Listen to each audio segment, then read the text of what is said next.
안녕하세요. 기태영입니다. 자, 모두 국가직 시험들 보시느라고 애들 많이 쓰셨고요.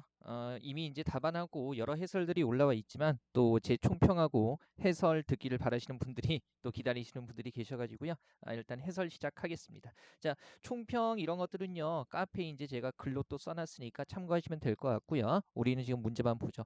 자, 1번 문제부터 한번 보죠. 가장 전형적인 문제죠. 그래서 자연스럽게 배열한 거 이렇게 나와 있고요. 일단 내용이 처음에 주어져 있고요. 딱 선택지 보면 나 아니면 라, 그죠? 이걸로 시작하고 있는데 나 보니까요. 오남용의 정의를 얘기해 주고 있고요. 그다음에 라 같은 경우는 오남용 했을 때 뭡니까? 신체적인 피해와 정신적인 피해를 얘기해 주고 있어요. 그러면 아무래도 기본적인 개념 정의하는 나가 먼저 나올 확률이 높기는 합니다. 다만 이제 혹시 모르니까 나머지도 한번 보죠. 자, 가 한번 보니까 더구나 약물은 내성이 있어서 이건 뭡니까? 첨가되는 거죠. 더 많은 양을 사용하기 마련이므로 뭐는 피해는 점점 커지게 된다라고 해가지고요. 이미 우리가 확인했잖아요. 라에서 피해를 얘기하고 있고 가에서 그저 피해를 덧붙이고 있기 때문에 라가 순으로 이어질 수밖에 없고요. 그다음에 다음 번 보면 그러므로라고 인과관계로 연결하고 있죠. 약물을 사용할 때는 반드시 의사나 약사와 상의하고 설명서를 확인하여 목적에 맞게 적정량을 사용해야 한다. 그러면 일종의 뭡니까? 문제에 대한 해결책이니까 피해 그다음에 그걸 막기 위한 해결책이 나와 있기 때문에 이걸 안에서는 라가다 순으로 이어질 수밖에 없습니다. 그래서 라가다 순으로 이어지는 거 선택지 2번밖에는 없죠. 나도 처리가 되죠. 오남용의 정의를 얘기해 주고요. 그다음에 피해 그리고 이제 덧붙이고 일종의 해결책 나와 있습니다. 자, 그럼 2번 한번 가볼게요. 대화 분석한 내용으로 적절한 것은 얘기를 하고 있습니다. 일단 기본적인 입장 파악 어렵지는 않죠. 일단 선택지 보면요. 주장에 대한 얘기들이 나와 있고요. 전제와 결론, 그다음에 주장과 대립하는지 대립하지 않는지가 나와 있기 때문에 각각의 주장을 파악하는 게 필요하죠. 그러면 갑 같은 경우는 한번 보세요. 첫 번째 갑의 말을 보면 현대 사회는 계급 사회가 아니라고 많이들 말하지만 과연 그런지 의문이야라고 얘기를 하면서 갑의 마지막 말 보면 뭡니까? 결국 계급 사회다라는 거죠. 그래서 갑 같은 경우는 뭐예요? 현대 사회가 계급 사회다라고 얘기를 하고 있고요.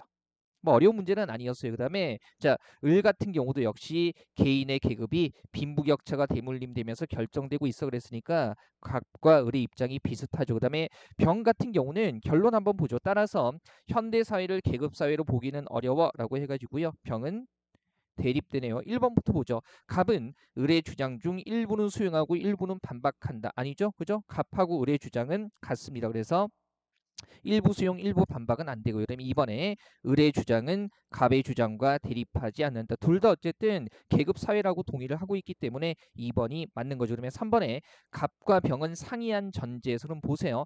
병 같은 경우에 그죠?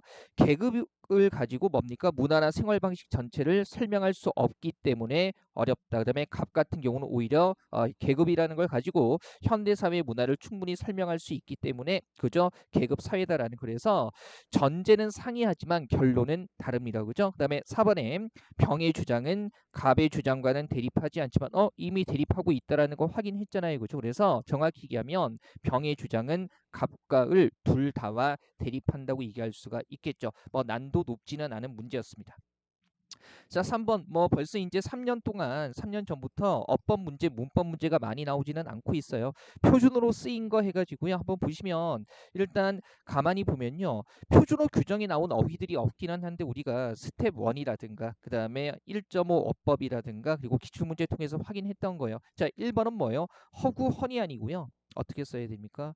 허구에다가 하다가 붙어서 활용하면 허구한 이렇게 되는 거죠. 그죠? 개념의 수로 정리했었고 기출문제로 봤어요. 그다음에 이거 정말 많이 했던 거죠. 통째로 해가지고요. 째가 붙는 게 맞습니다. 정답 2번이죠. 그다음에 3번 같은 경우는 사실은 맞춤법 규정에 나온 어휘기는 하고요. 제가 따로 다뤄드리기도 했어요. 그래서 하마터면이 맞습니다. 어떻게 연상했죠? 세로로 가는 어휘라고 했고요.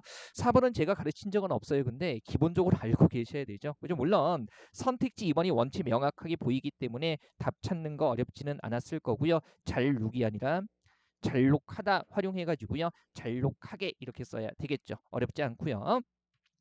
자, 4번도요. 이거 그대로 이제 대응시켜 보면 되죠. 알다의 뜻풀이 가지고 적절하지 않은 것 얘기를 하고 있고요. 일단 1번, 2번, 3번은 무리 없고요. 바로 4번 가죠. 그죠? 자, 나는 그 팀이 이번 경기에서 질 줄 알았다라고 했을 때 보세요. 어떤 일을 어떻게 할지 스스로 정하거나 판단하다. 그래서 이 일을 정하거나 판단하다. 이번 경기에서 질 줄 알았다라는 것은 인지했다는 얘기지 정하거나 판단하다라는 의미와는 아무런 관련이 없습니다. 그래서 쉽게 접근할 수 있을 거고요. 자, 솔직히 이제 4번에 쓰인이 알았다 같은 경우는 어떠한 사실에 대하여 그러하거나 믿거나 그러하다고 믿거나 생각하다 이런 의미가 되고요. 그다음에 리을 자체 의미로 쓰인 알다 같은 경우는 이런 예문이 있어요. 내 일은 내가 알아서 해라. 이런 예문이 리을의 예로 적절한 예가 되는 거죠. 확인하시고요. 자, 5번도 이제 우리가 담화, 화법에서 나온 거예요.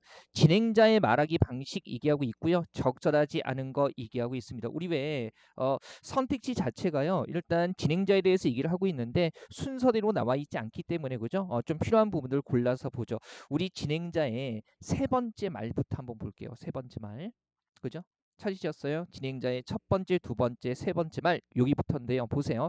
시의회에서 이 정책 도입에 중요한 역할을 하신 것으로 아는데 어떤 효과를 얻을 것이라고 주장하셨나요? 그랬더니 강 교수가 자신이 주장한 것에 대한 얘기를 하고 있고요. 이어서 진행자가 일각에서는 그런 효과는 미미하고 교통체증을 유발해서 대기오염이 심화될 것이라며 이 정책에 반대합니다. 그래서 반대하는 의견에 대해서 말씀해 주시겠어요? 라고 말을 하고 있어요. 이미 몇 번이 확인이 되죠? 3번이죠. 상대방의 주장에 대한 이견, 다른 견해를 소개하고 그에 대한 의견을 요청한다. 말씀해 주시겠어요? 해가지고요. 3번 확인되고요. 그 다음에 강 교수가 수치를 가지고 통계를 얘기해주고 있죠. 그랬더니 진행자가 계속 연달아 이어지는 거예요. 자, 그러니까 속도를 10km/h 낮출 때 2분 정도 늦어지는 것이라면 인명사고의 예방과 오염물질의 감소를 위해 충분히 감수할 만한 시간이라는 말씀이시군요. 라고 해가지고요. 그죠? 뭡니까? 1번이 바로 여기서 확인이 되는 거죠. 그죠? 상대방의 통계 수치를 제시한 의도를 자기 나름대로 풀어서 설명한다. 이 통계 수치에 대해서 의미 설명하고 있고요. 그죠? 그다음에 강 교수가 네 맞습니다. 얘기했더니 진행자가 교통사고를 줄이고 보행자 안전을 확보할 수 있다는 점, 교통체증 유발은 미미할 것이라는 점, 오염물질 배출이 감소할 것이라는 점에서 이번에 제한 속도 조정 정책은 훌륭한 정책이라는 것이군요. 맞습니까? 라고 해가지고요. 그죠? 말 그대로 2번 견해를 요약하면서 이해한 바가 맞는지 확인하는 거 나타나 있습니다. 글 전체를 봐도요. 그죠? 상대방이 설명할 내용을 뒷받침할 수 있는 자신의 경험을 예시한다. 진행자가 자기 경험을 얘기하는 부분은 없잖아요. 2번이나 5번 같은 문제는 어려운 문제는 아니에요. 자, 6번도 문법 문제고요. 단어 종류 같은 것끼리 짝지어진 거라고 했을 때 우리가 이미 배운 거죠. 두 요소로만 쪼갰을 때 각각을 직접 구성 요소, 직접 성분이라고도 우리가 배웠고요. 그래서 크게 둘로 쪼갰을 때 각각이 어근과 어근이면 합성어, 그 다음에 어근과 접사이면 파생어 이렇게 되는 거죠. 그러면 크게 둘로 쪼개는 게 중요해요. 1번은 어떻게 쪼개죠? 지우다의 지우, 어근이면서 어간이죠. 어근이 되는 어간이고 그다음에 세파라타 같은 경우는 세와 파라타 이렇게 되는 거예요. 그러면 지금 얘는 어근과 접사 그죠. 그다음에 이것도 뭡니까? 어근과 접사 이렇게 되기 때문에 둘 다 파생어예요. 그죠? 그다음에 2번은 어떤가요? 조각과 배 해가지고요. 어근 어근이니까 합성어. 그죠? 그다음에 드높이다 같은 경우는 드높다에 이라는 전미사 붙은 거예요. 크게 둘로 쪼갰을 때 그래서 파생어 되는 거고요. 3번은 집과 밥 따로 나누죠. 이 집 자체가 접사기 때문에 요거 파생어고요. 그다음에 저녁 노을 같은 경우는 저녁과 노을 했을 때 어근과 어근이니까 합성어죠. 풋사가는 풋과 사과 요거 접사잖아요. 그죠? 파생어고요. 그다음에 돌아가다 같은 경우는 돌다와 가다 해가지고요. 각각 어근이 되기 때문에 합성어가 됩니다. 문법 문제는요. 벌써 이제 몇 년째 무난하게 나옵니다. 지방직 대비해서도요. 우리가 문법 복습은요. 그렇게 많이 안 하시는 게 좋을 것 같아요. 다만 이제 한다면 뭐 제 교재 기준으로 스텝 1의 문법하고요. 그다음에 스텝 3 그죠? 행문고의 문법만 다시 한번 보시는 게 적절할 것 같습니다. 그죠? 오히려 기본적인 것들이 나오기 때문에 스텝 1 같은 거 다시 한번 보시면 좋을 것 같아요. 그죠? 그리고 나머지는 뭐 문제 같은 거 푸시면서 그냥 문제 자체에 관련된 내용만 정리하시고요. 너무 확장하지 마세요. 뭐 지금 뭐 작년 재작년도 마찬가지고 올해 시험도요. 문법에는 그렇게 긴 시간 드릴 필요가 없다는 거 아마 여러분도 확인하셨을 겁니다. 그럼 이 7번 보시면 시 나와 있고요. 적절하지 않은 거 해가지고요. 선택지 바로 보죠. 향토적인 소재, 그 다음에 공간 풍경 묘사해가지고 일단 묘사하고 있다는 건 쉽게 보이고요.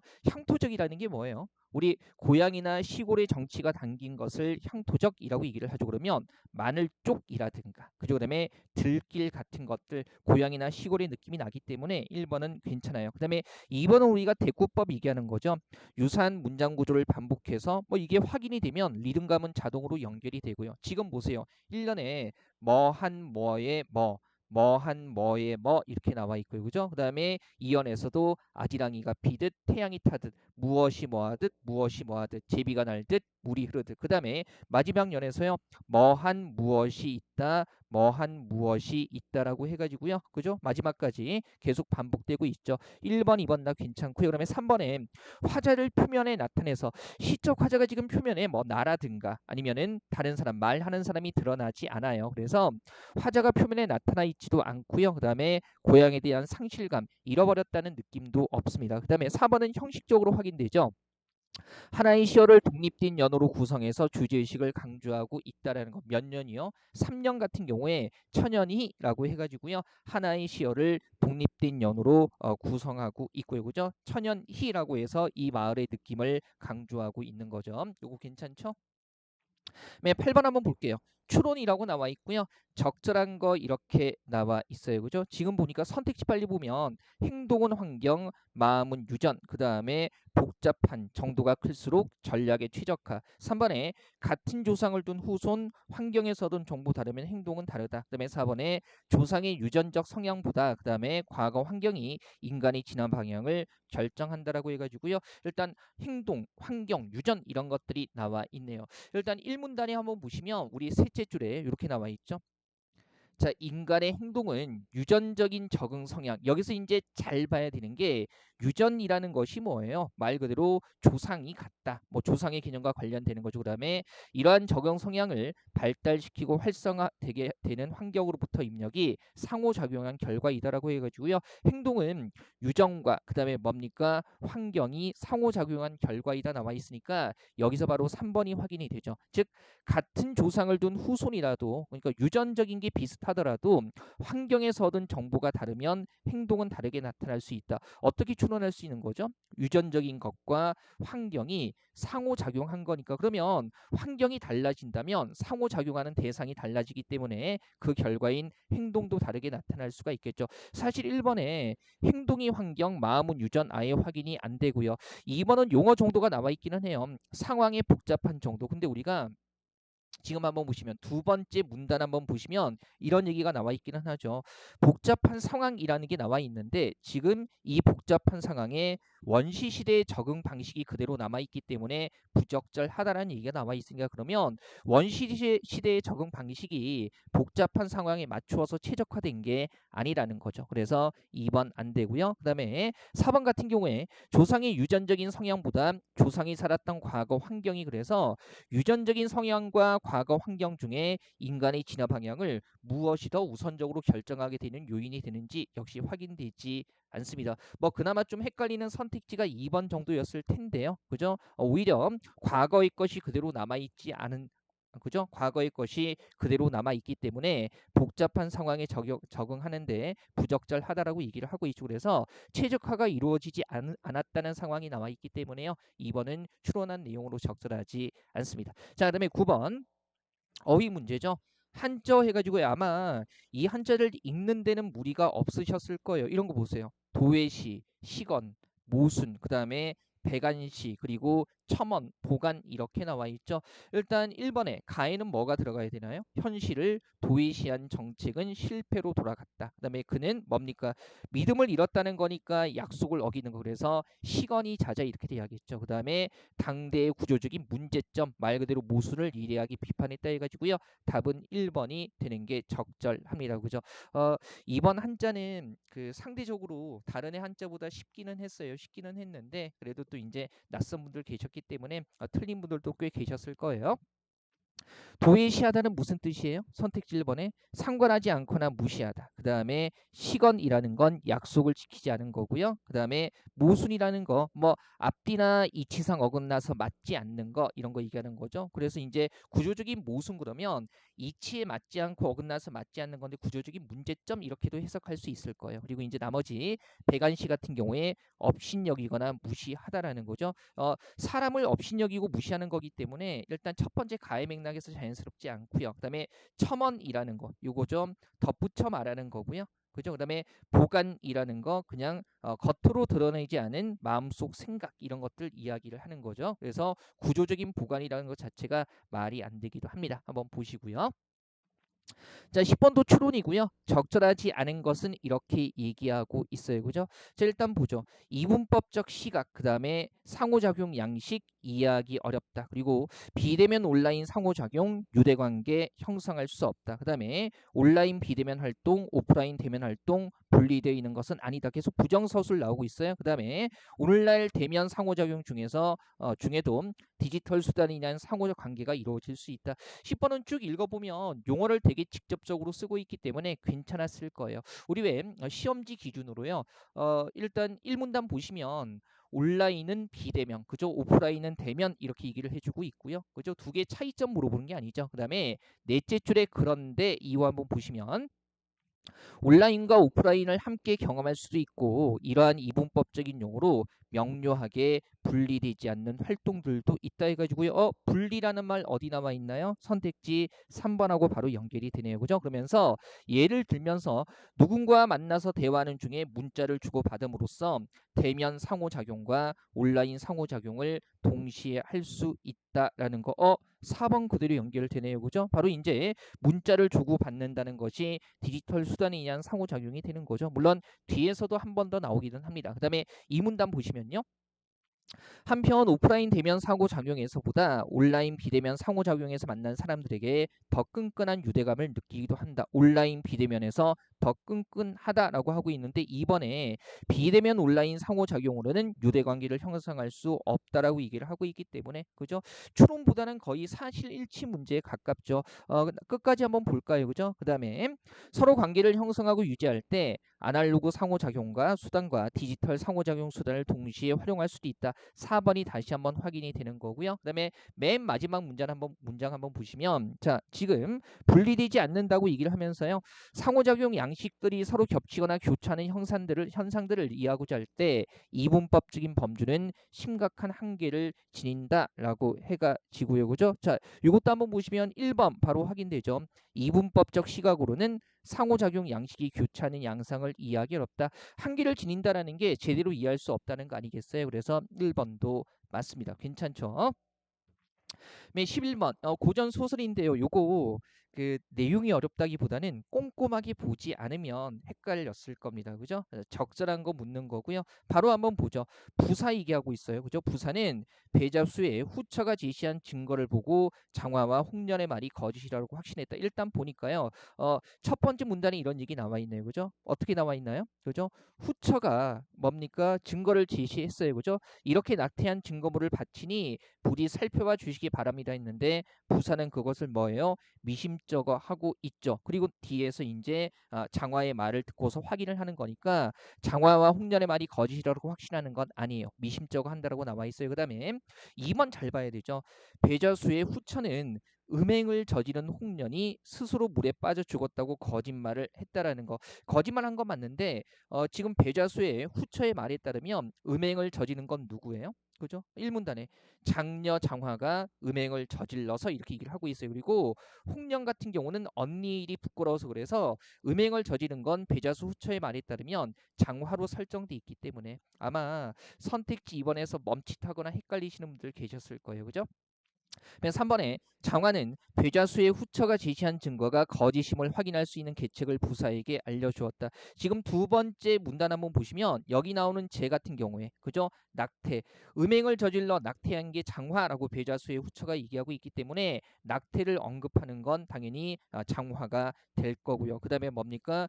죽은 지의 가죽을 벗겨 그래서 그것을 가져다가 배를 갈라 보시면 허실을 알게 된다라고 해가지고요. 3번은 맞네요. 그죠? 장화는 배자수의 부처가 제시한 증거가 거짓임을 확인할 수 있는 계책을 부사에게 알려주었다. 맞고요. 그러면 4번에 이것도 잘 봐야 돼요. 배자수는 장화와 홍련이 스스로 목숨을 끊은 이유를, 그러면 장화와 홍련이 스스로 목숨을 끊은 이유를 물어보는 부사에게 머뭇거리며 대답했다. 묻고 답하는 부분 찾아보면 보세요. 우리 1문단의 셋째 줄에 부사가 뭐라고 묻나요? 스스로 목숨을 끊은 이유를 물어본 게 아니라 딸들이 무슨 병으로 죽었어라고 물어보고 있기 때문에 이런 것들 헷갈렸을 것 같아요. 그죠? 그래서 무슨 병으로 죽었어라고 묻고 있고 배자수가 머뭇거리며 답하지 못하고 있으니까요. 요게 안 되는 거죠. 그죠? 스스로 목숨을 끊은 이유를 물어본 게 아니라 무슨 병으로 죽었는가에 대해서 물어본 겁니다. 괜찮으시죠?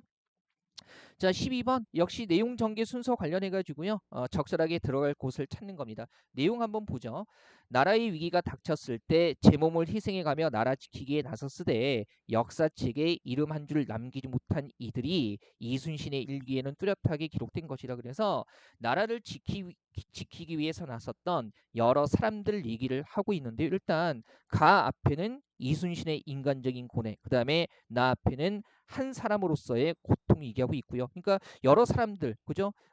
이름을 남기지 못한 사람들에 대한 얘기가 아예 없네요. 그 다음에 다 앞에는 보니까 역시 이순신의 초점을 맞춰서 보통의 인간이었음 해가지고요. 이순신 한 명에게만 초점을 맞추고 있고요. 라 앞을 보게 되면, 그죠? 보세요. 그뿐만 아니라 이순신은 난중일기에서 사랑하는 가족의 이름과 함께 휘하 장소에서부터 병졸들과 하인, 백성들의 이름까지도 언급하고 있다 해가지고요. 여러 사람에 대한 얘기가 바로 라 앞에 나와 있네요. 따라서 지금 주어진 문장군요. 라에 들어가는 게 적절합니다. 이번 시험에서는 순서나 끼워넣기 문제가 크게 복잡하지는 않았어요. 자, 13번 현대 소설이고요. 적절한 것은 이렇게 얘기하고 있죠. 이건 바로 선택지 점검하면서 가보죠. 1번에 벗들과의 추억을 시간 순으로 회상하고 있다. 이 문단에 벗들 얘기가 나와 있기는 한데 뭡니까? 벗을 잊은 지 오래고 소식을 전하여 오지 않았다. 그러면서 그를 지금 뭐 하고 있을까라고 그냥 생각만 하고 있어요. 그래서 추억, 과거에 함께했던 것을 시간 순으로 회상하는 거 아예 나와 있지 않아요. 그 다음에 2번은 잘 봐야 되죠. 주인공인 서술자가 주변 거리를 재현하고 있다. 일단 주인공은 누구예요? 구보인데 지금 보니까 구보는 갑자기 자기에게 온 한 장의 전부를 봉함을 떼지 않은 채 손에 들고 감동하고 싶은 충동을 느꼈다라고 해가지고요. 지금 주인공이 구보인데 주인공인 서술자가 아니고요. 작품 밖 서술자가, 그죠? 작품 밖에 있는 서술자가 지금 구보라는 주인공에 대해서 얘기를 해주고 있어요. 그래서 구보 자체가 스스로 자신에 대한 얘기를 하고 있는 것은 아니기 때문에 2번도 안 되는 겁니다. 요거 3인칭 전지적 작가 시점이죠. 그래서 작품 밖 서술자가 작품 속 주인공에 대해서 이야기를 하고 있는 거고요. 서술자와 주인공이 다르죠. 그죠? 그 다음에 3번에 연상작용, 꼬리에 꼬리를 무는 건데 인물의 생각이 연속되고 있다. 보세요. 1문단에 그죠? 전보 배달의 자전거를 보고 그 다음에 뭡니까? 전보 배달의 자전거 지나가는 걸 보면서 전보 속에 있는 내용들, 인생이 압축돼 있을 것이다. 그리고 자신도 전보를 통해서 뭡니까? 감동하고 싶었다라고 해가지고요. 명확한 인과관계가 확인되지 않고요. 전보 보고 그래, 그 전보에는 여러 가지 인생이 압축되어 있겠지. 그리고 이제 그러다 보니까 감정을 지배하고 나도 전보받고 감동하고 싶다라고 해가지고요. 연상작용에 의해서 인물의 생각이 연속되고 있고요. 4번에 전보가 이동된 경로 이게 나타나 있지는 않습니다. 지나가고 나서 구보가 생각하고 있을 뿐이기 때문에 4번도 틀린 설명이 되는 거죠. 14번 어휘 문제예요. 바꾸어 쓰기에 적절하지 않은 거. 이거 한번 보면 이건 바로 뭐죠? 무진장 같은 경우에 여러 가지가 있다가 아니고요. 매우 많다는 의미가 되는 거죠. 이 무진장하다라는 뜻 자체가 다함이 없이 굉장히 많다. 참고서만 말씀드리면 2025년 그죠? 출제기조 전환 예시 문제 보면 어휘 문제가 이제 한자 표기 이런 것들이 아니고요. 제시문에 쓰인 한자의 풀이 그 다음에 대응되는 거 해가지고요. 이런 식의 문제들이 나와요. 그죠? 이런 식의 문제들 사실은 새로운 유형은 아니고요. 우리 옛날 생각해 보면 수능 국어에서 풀었던 문제들이 다 이런 식이죠. 이제 표기는 외울 필요 없고요. 이렇게 대응시켜서 푸는 거. 그 다음에 서로 바꾸어 쓸 수 있는 거 이런 식으로 출제가 됩니다. 오히려 이제 나중에 어휘는 한결 공부하기가 수월해지겠죠. 15번 기본 작품이에요. 그죠? 다른 문학에는 다 작가와 그 다음에 제목까지 줬으면서 얘는 왜 안 줬는지 모르겠어요. 넣어서 한 줄 들어가면 조금 길어져서 그랬을까요? 이거 뭡니까? 우리 기본 작품이죠. 정서의 정과정입니다. 그죠? 최초의 유배문학이라고 해서 배웠던 거고요. 1번 보죠. 자, 자연물을 통해 화자의 처지 뭡니까? 산 접동새와 난 비슷합니다라고 해가지고요. 님 그리워서 울고 지낸다는 처지를 접동새라는 자연물을 통해서 나타내고 있죠. 그 다음에 2번에 천상의 존재를 통해서 화자의 결백함을 드러내고 있대요. 넷째 줄에 잔월 효성, 지는 달과 새벽별인데 이거 천지신명이라고 생각할 수 있죠. 천상의 존재고요. 그죠? 그 다음에 내가 잘못한 것이 아니며 내가 잘못했다고 하는 남들의 말이 거짓인 줄은 천지신명이 알 것임이라고 해가지고요. 결백함 드러내고 있는 거 맞습니다. 3번에 서리적인 표현 그러면 결과적으로 의문문 얘기하는 거죠. 서리법하고 좀 달라요. 그죠? 서리적인 표현은 의문의 형식 얘기하는 거고 그러면 보세요. 서리적인 표현 어디 나와 있나요? 우기던 이가 누구였습니까? 님이 나를 벌써 잊으셨습니까? 라고 해가지고요. 이런 서리적인 표현을 해서 화자의 정서, 우기던 사람이 누구였습니까? 억울하다. 그다음에 님이 나를 벌써 잊으셨습니까? 원망의 정서 같은 거 부각되고 있고요. 그다음에 4번에 큰 숫자를 활용해서 님을 향한 화자의 그림을 강조하고 있다. 여기서 우리가 과도 허물도 잘못도 몰도 천만이라는 게 이것 자체가 물론 숫자 의미를 갖고 있기는 하지만 여기에서는 전혀라는 의미로 쓰이는 거죠. 그래서 일단 숫자 자체를 활용한 것도 아니고요. 그 다음에 님을 향한 화자의 그리움 보세요. 잘못한 거 전혀 없습니다라고 해서 결백을 강조하고 있는 거지 그리움을 강조하고 있는 것은 아닙니다. 그래서 정답 4번이고요. 자, 16번. 논리가 어렵다기보다는 확인하는 게 좀 귀찮았을 문제기는 해요. 그래서 지금 선택지 보면 그죠? 참새, 그죠? 그다음에 찌르리기, 찌르리기에 뭡니까? 참새와 찌르리기에 테스토스테론 수치에 대해서 얘기를 하고 있어요. 그럼 한번 보죠. 일단 이 문단 쪽에 한번 보시면 노래 참새 수컷의 테스토스테론 수치는 어떻게 돼요? 번식기가 되면은 어떻게 됩니까? 수정이 이루어질 때까지 계속 높아지고 수정이 이루어지고 나면은 새끼 돌볼 준비를 하면서 수치가 떨어지고요. 그죠? 그 다음에 어떻게 돼요?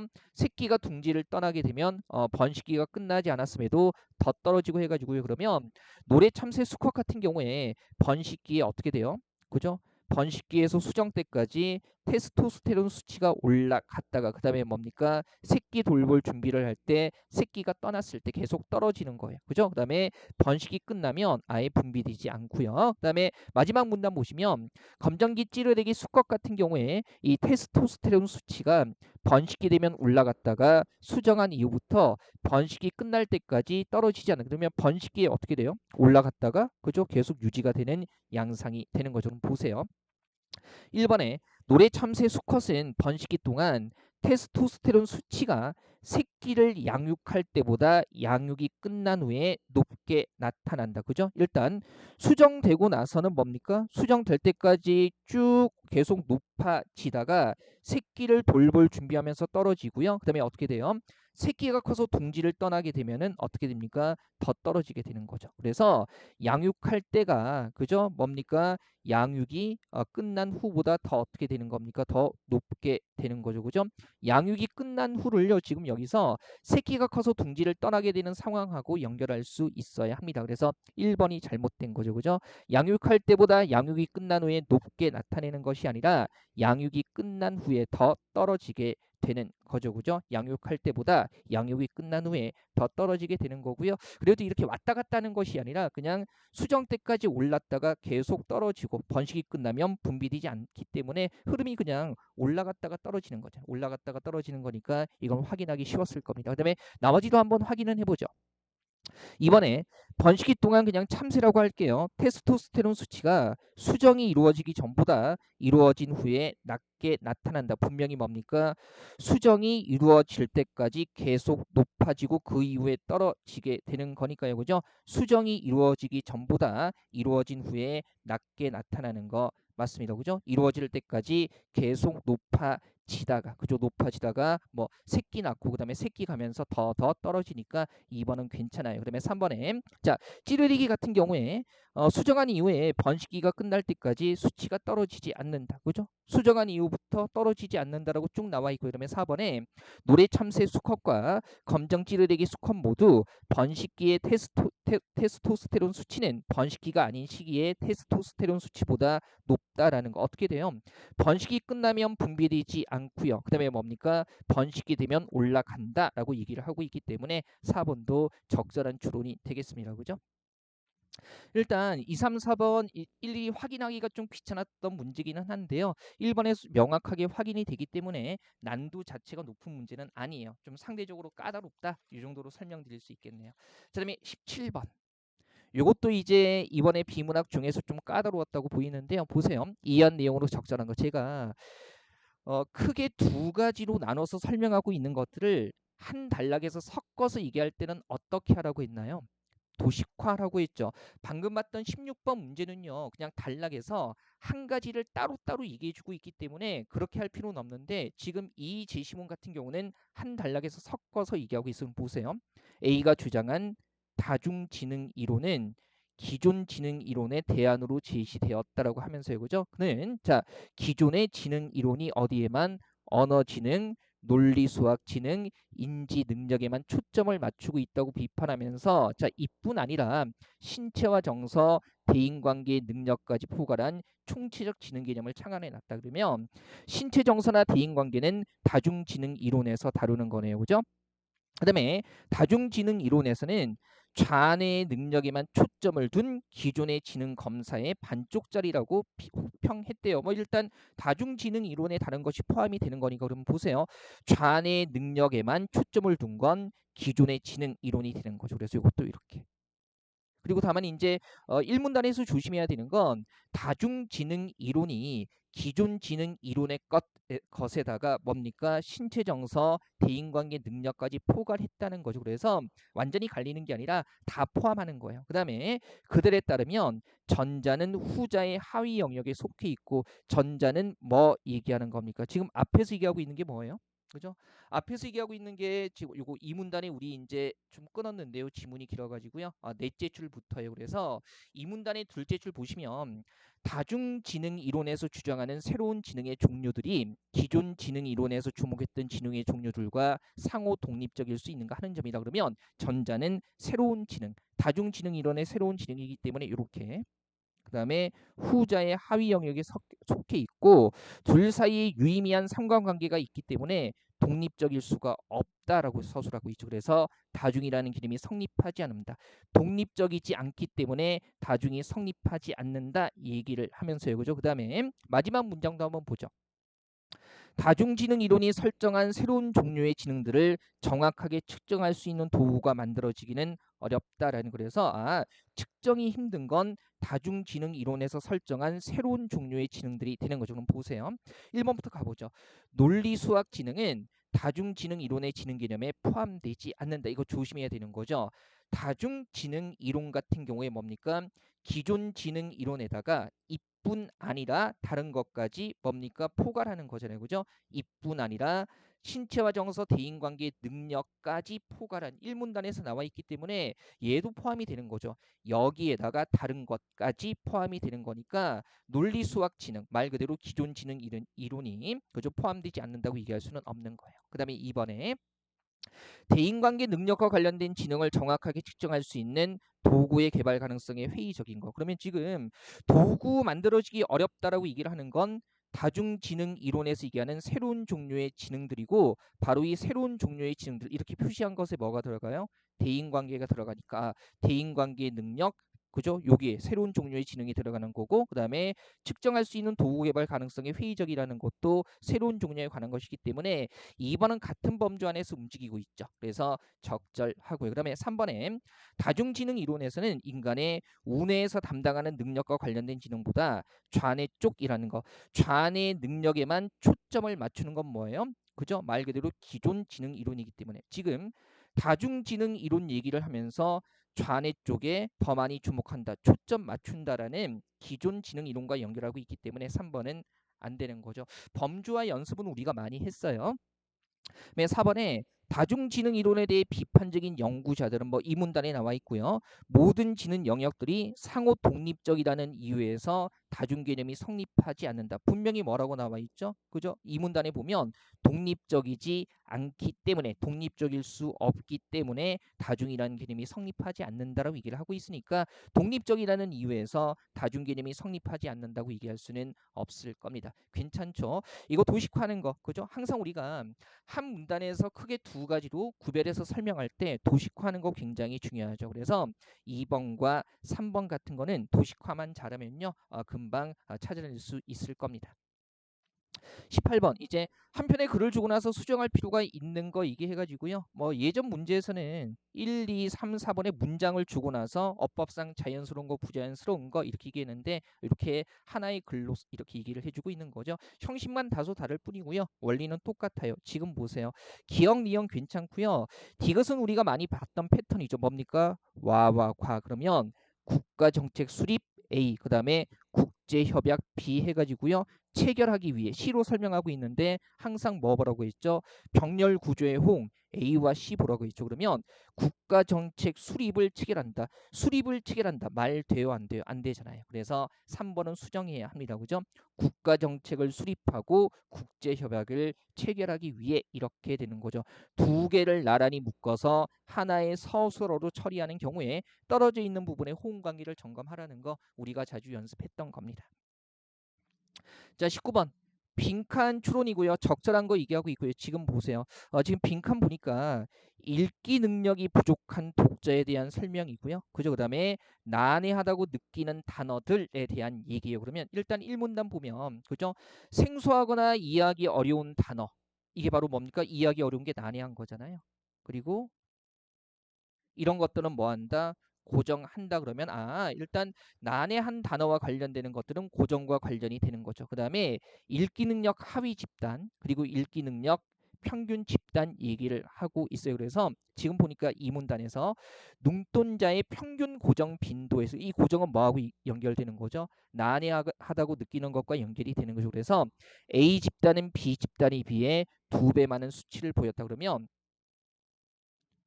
고정은 누가 A 집단이 B 집단에 비해서 그죠? A 집단이 B 집단에 비해서 2배 많은 수치. 사실은 이건 뭐 도식화하지 않아도 되겠네요. 그죠? 하위 집단이 그죠? 더 많이 고정하는 모습을 보였고 그다음에 총 고정 시간을 고정 빈도로 나눈 평균 고정 시간. 그죠? 평균 고정 시간.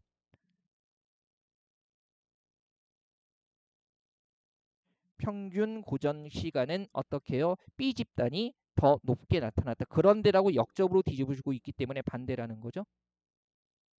이게 지금 선택지에서 계산하는 것도 없어요. 그러면 보세요. 자, 일단 읽기 능력이 부족한 독자는 난해하다고 느끼는 단어들 고정하는 빈도가 더 어떻습니까? 높았기 때문에 그죠? 2배 많은 수치를 보였기 때문에 읽기 능력이 부족한 독자가 난해하다고 느끼는 단어가 더 많았겠죠. 그래서 일단 난해하다고 느끼는 단어들이 많다가 들어가야 돼요.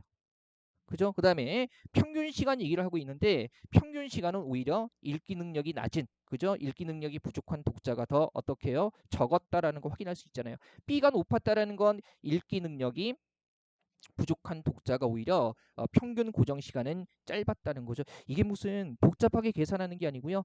난해하다고 느끼는 단어는 많았고 그 다음에 평균 시간은 뭡니까? B가 높았다라고 나와 있으니까 그러면 반대로 A가 더 적다라고 얘기할 수가 있는 거죠. 이런 그 독서 과정이나 독서 이론에 대한 지문은요. 요즘 수능에 수능 국어에 1, 2, 3번 문제 나와요. 제가 이제 요즘에 하고 있기 때문에 더 잘 압니다.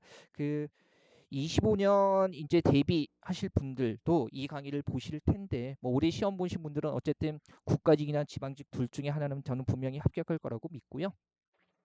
그 난도 조절을 잘해야 돼요. 어쨌든 20분 동안 20문제를 푸는 호흡 유지가 돼야 되기 때문에 가장 큰 교집합은요 수능에서 형성될 수밖에 없고요. 그래서 뭐 예전에 이제 의치학 전문 대학원에 그 지금은 안 봐요. 언어 추론이라든가 그다음에 지금도 보고 있는 법학 전문 대학원 시험이죠. 언어 이해, 그다음 피셋의 언어 논리.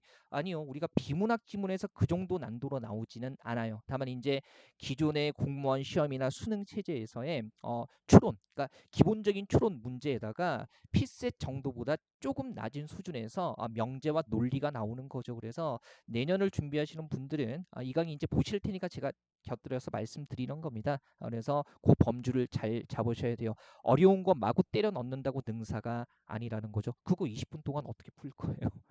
그래서 그 나중에 제가 이제 이번 주 안에 25년 대비도 설명드릴 거지만 그거 좀 참고 좀 해주시고요. 20번 보죠. 가나에 들어갈 말 해가지고요. 뭐 단락 하나고요. 일단 이제 채식주의자 얘기를 하면서요. 우리 5번째 줄 보시면 뒤에 나와 있는 거, 남은 3가지 채식주의자는 일단 기본적으로 고기와 생선 모두를 먹지 않아요. 고기도 안 먹고 생선도 모두를 먹지 않는데 유제품과 달걀 중에 어떤 것을 먹느냐가 기준이 된대요. 그래서 우유는 락토, 달걀은 오보 이렇게 되고요. 한번 보세요. 무엇을 먹느냐의 여부로 결정되니까 락토, 오보는 뭡니까? 유제품 달걀을 먹는 거죠. 그러면 락토라는 이미 들어가면 락토는 먹는 거죠. 그러면 뭘 먹는 거예요? 우유, 유제품은 먹는 겁니다. 그래서 일단 가해는요.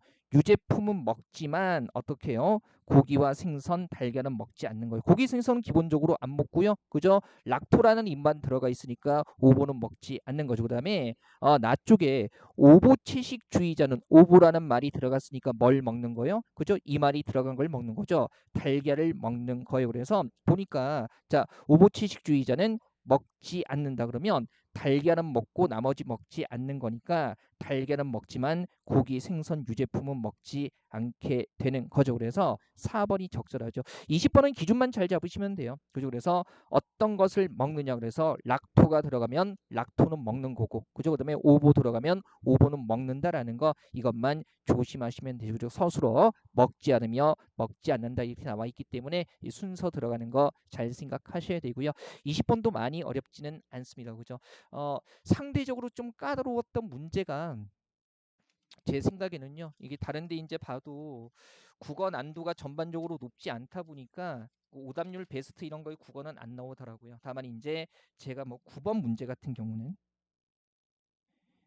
사람 따라 쉽다고 느낄 수 있는 한자지만요. 우리가 한자는 언제나 어렵잖아요. 그죠? 그러니까 시건이라고 읽어도 요즘에 이 말을 많이 쓰는지 모르겠어요. 그죠? 그다음에 11번. 그죠? 그다음에 16번. 그리고 좀 개념을 왔다 갔다 해서 연결해야 됐던 거 17번. 그리고 물론 이제 8번 같은 거. 그죠? 물론 딱 하나만 있기 때문에 괜찮기는 한데 요 정도 문제가 많이 어렵다기보다는 정답률이 9번은 제가 확신할 수는 없는데 요 네 문제는요. 60% 확실히 초과할 겁니다. 그러니까 상대적으로 까다로웠던 문제로 보이고요. 나머지 문제들은 대체적으로 무난했습니다. 자, 이제 지방직 준비하시는 분들 계시기 때문에 지방직이 문제죠. 그죠? 어떻게 문법은 최소화. 그러니까 모의고사 푸시다 보면 그죠? 모의고사 푸시다 보면 일단 문법 문제 마주할 수 있을 텐데 그냥 문제 자체로 정리하세요. 문제 자체로만 정리하시고 다만 이제 그래도 한번 시간이 있으니까 복습을 한다면 제 거 스텝 1 내용 많지 않잖아요. 그다음에 스텝 3 그리고 이제 어휘 차원에서 한글 맞춤법 57항 그죠? 그리고 이제 표준어 규정에서 일상적으로 자주 쓰이는 거. 우리 1하고 3에서 대부분 정리했던 거기는 합니다. 그죠? 그리고 57항은요. 제가 그 어휘 정리한 거 특강 했잖아요. 그죠? 라이브 특강한 거 좀 추석 때 한 거. 제가 파이널 강좌라고 이렇게 카페에 구성해 놨잖아요. 그거 한번 보시면 될 거고요. 표준어 규정 같은 경우는 일단 스텝 1.5 있는 거 보셔도 되고요. 스텝 4에 정리된 거. 물론 이제 스텝 3나 1에서도 정리해놨기 때문에 그런 것들 자주 봐주시면 될 것 같습니다. 그죠? 그래서 표준어는 전체를 보기보다는 일상적으로 자주 쓰이는 것들 중심으로 점검하시면 될 것 같습니다. 어쨌든 좋은 소식 설레면서 기다리셨으면 좋겠고요. 저는 이제 다음에 그 지방직 9급도 해설은 할 건데요. 지방직 관련해서 다른 강좌는 이제 더 올리지 않고 마무리하려고 합니다. 제가 파이널 강좌라고 정리해둔 거 그거 중심으로 좀 보시면 될 것 같고요. 아까도 좀 전에 말씀드렸지만 2025년 시험 대비해서 이제 다음을 준비하시는 분들을 위해서 어떤 식으로 공부해야 되고 무엇이 나오고 이런 것들은요 이번 주 안에 정돈해서 말씀드릴게요. 자, 반드시 좋은 소식 있을 겁니다. 여러분들 언제나 응원하고 있고요. 해설 강의는 이렇게 마치도록 하겠습니다.